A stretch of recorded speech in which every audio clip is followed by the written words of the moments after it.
Hello, it's your favorite sports Unc here. Don't forget to hit that subscribe button to join the fastest growing community on YouTube. Remember, Nightcap doesn't happen without you. So please subscribe or you're going to make Ocho cry.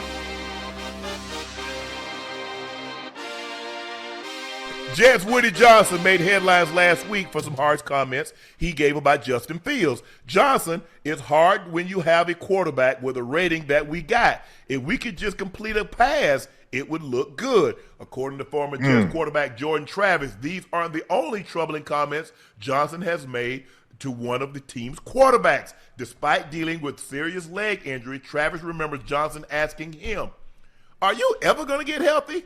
Travis, there were things that were said to me, not obviously to that point, because I never got on the field to play about my leg. Just slick comments. I don't know if he was trying to be slick about it or you know how some older men just say whatever comes to their mind. And that kind of made me feel a certain type of way. Now, how you feeling? Never that. There was always comments like that. It's easy to point a finger at Justin Fields or Aaron Glenn for the Jets' troubles, but Robert Saleh seems to be the coach defense really well for the 49ers. Aaron Rodgers looked pretty good with Pittsburgh. Sam Darnold, too. Ocho, Joe, how much blame should we place on ownership, led by Woody Johnson, for the long, long history of Jets' failure? I mean, listen, similar to the quarterback situation with the Chicago Bears, for the long, long history of failures that position as well.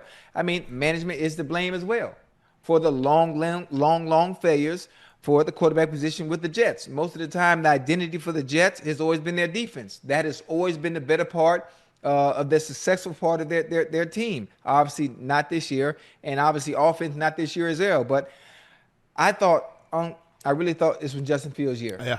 I thought it would have been his year. He had nothing to worry about. He had nobody eyeing over his shoulder. It was his team to win and his team to lose. They're 1-7, obviously beating my Bengals, but it is what it is. But I think at some point they will turn it around. I think he can be the future for the New York Jets. Is he going to get that opportunity to be after Woody Johnson came out and said some of the things he said publicly that most owners would say to themselves or people to their buddies, never publicly. Upstairs? Yeah, you never say anything like that publicly, but it seemed like since Jerry Jones said what he needed to say, other owners are now having the onus and the wherewithal to say, you know what, forget it. I'm just gonna say how I'm feeling, and let them know. And it has to hurt to know that your owner feels that way, and I still got to go out there and play for him. What you thinking, Joe? Hey, look, I agree kind of with Justin Fields. I mean, you got other guys who done played for their franchise, man, quarterbacks, and they went off and, played for other organizations, and they've been playing extremely well. So, therefore, yeah, you got to start up top with the organization and how things have been ran, because for whatever reason, they hadn't been getting, great outcomes. Obviously, Justin Fields played great this past week, but, man, you hope he can build confidence from that and try to, continue to, play at an elite level. They got to improve the roster overall, Ocho. I mean, yeah, but that's hard, huh? You know how much time that takes. Well, hey, will they give Aaron Glenn the time? Will they give Aaron Glenn the time to improve the roster? I think because AG played there, I think he'll probably have a little long. I think he'll have a little longer, leeway than most. I don't want to, say what we would normally say, a longer leash, because everybody say, well, you can't use so I just try to be politically correct. I think he'll have a longer opportunity to stay than probably most, because of his history with the organization and how well he's played for the organization and what he knows him personally. So, yes, I do think he'll have but look, I don't care who you are. If your quarterback doesn't play well, it's hard for you to win in this league. It's hard. Very. But hey Joe, situations matter. Situations on where you play and where you go and what's surrounding you is very, very important, Joe. Yeah, I agree. I can't think of it in basketball terms, but maybe Unc and Joe, you could probably relate to it. Who would be Daniel Jones on the New York Giants in basketball terms? And then all of a sudden, Daniel Jones, that player actually leaving said team and going somewhere else and succeeding the way Daniel Jones is succeeding in Indianapolis. Who would that be in basketball terms? Who would that be? Because Daniel Jones balling. I'm talking about killing it. Yeah, I'm trying to think. Let me see. The only thing is that Brunson didn't. He left the Mavericks and went to New York, and he balling in New But York. that's his own team. Okay. But that was it. Yeah, He was backing You know up what I mean? Luka. Ain't nobody gonna overshine Luka. Not now. Yeah, he was backing up Luka, but he went off and obviously what he's doing in New York right now. But I'm trying to think who. Because they let Daniel Jones go. They let him walk on up out of there, didn't they? Yeah. And he ended up. He went to. Didn't he go to Minnesota for a year? What did Daniel go? Yeah, he was the backup. He was the backup in Yeah. Minnesota. Went to Minnesota, then went on down to Indy. In basketball, I don't know, man. No, but he was good in Chicago. Who was Jimmy that? Butler. Yeah, Jimmy was good in Chicago. Well, Jimmy been good everywhere Yeah. he went, huh? Chicago, Philly. He's always been consistent. With what he does well. See, the thing is that we thought if you go back and look at Brunson when Luka was out, he showed you what he can do if he had his own team. Yeah, If you absolutely. go back and look at when Luka missed that time and look at what Brunson was doing. He was Ball. cutting up. So now he got his own team. He's going to be the primary ball handler. He's going to be the primary shot taker. I don't think anybody's surprised by this. Now, maybe the guy averaged 26, 27 points a game in as many 30-point games as he's had, but I thought he would be really well. Now, did I think he'd be an all-NBA selection? I wouldn't go that far, but I thought he could make the all-star team. I thought he could make an all-star team because the guy that's playing that well in spurts, when he has the ball in his hand, and they say, okay, kid like, okay, we need you to do more of a role and not be so. Boom, we saw that. But look, James Harden.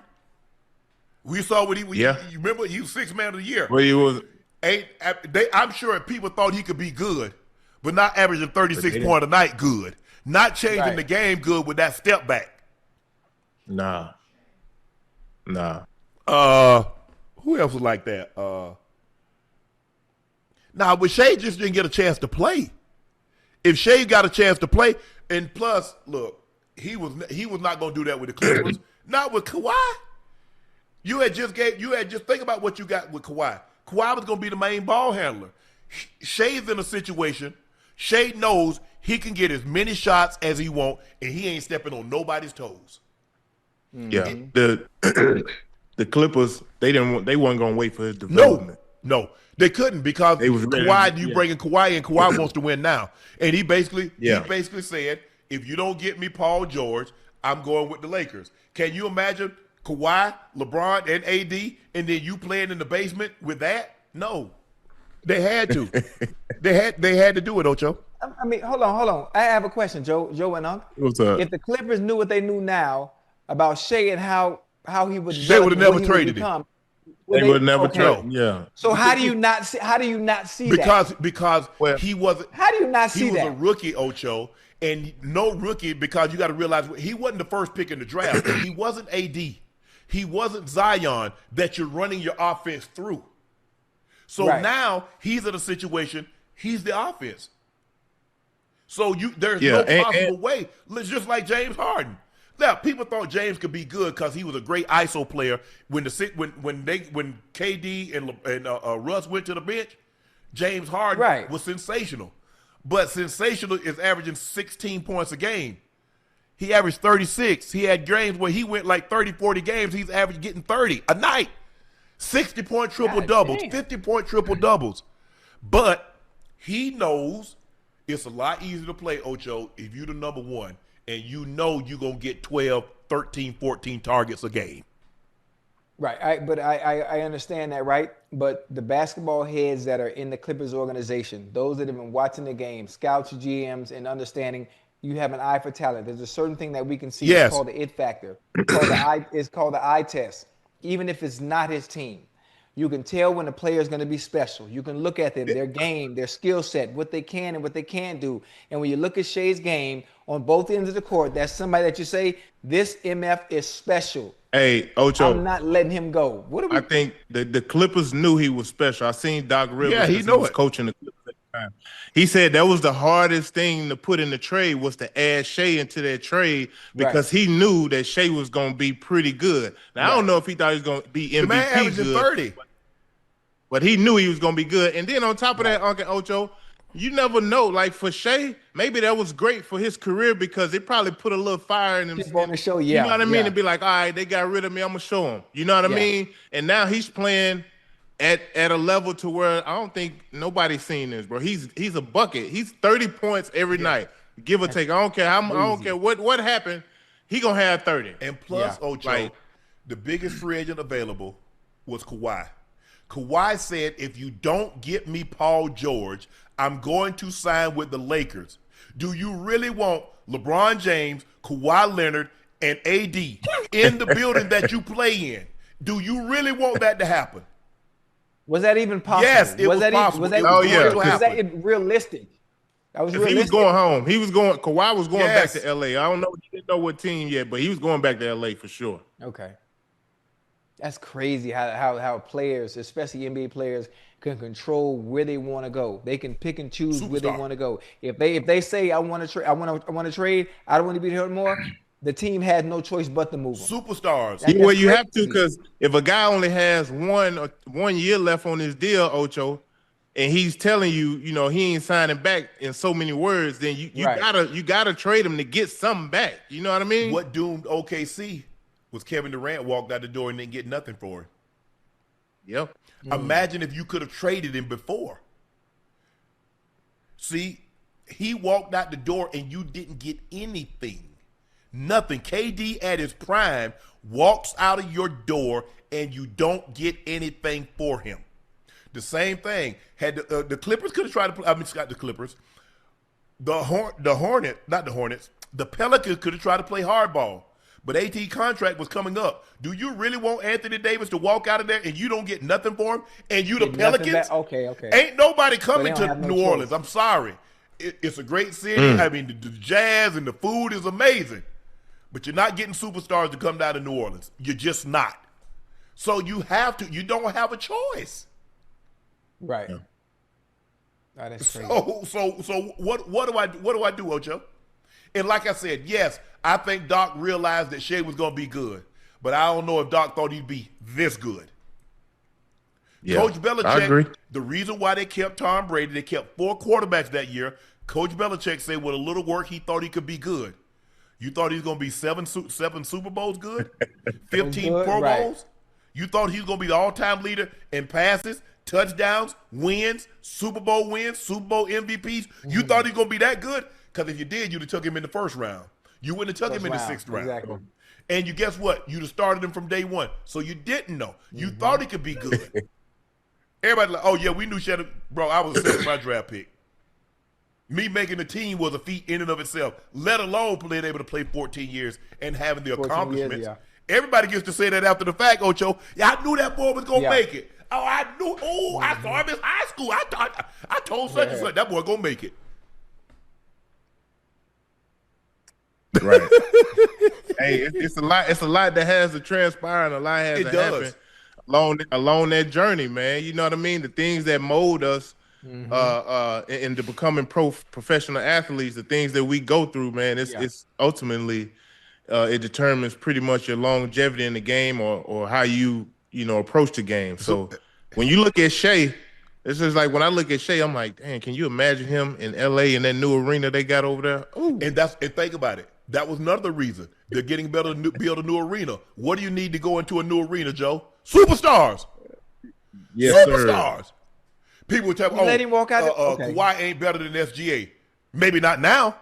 If you think SGA in his first or second year was better than Kawhi, y'all a damn fool. Y'all out y'all damn mind. That man was a 2-time Defensive Player of the Year and a 2-time Finals MVP. Yep. The man is one of the 75 greatest players of all time. What do you mean? Yeah. Okay, if you want to say he's not better than Shea now, I'm not finna fight you. As a matter of fact, I'm gonna put my hand behind the chair. I ain't you know what I'm saying, Joe? I ain't gonna fight him. But come on now. Y'all make it seem like Kawhi was a bum. And he was far from it. He's still not. Is he injury prone? Nah. Yes.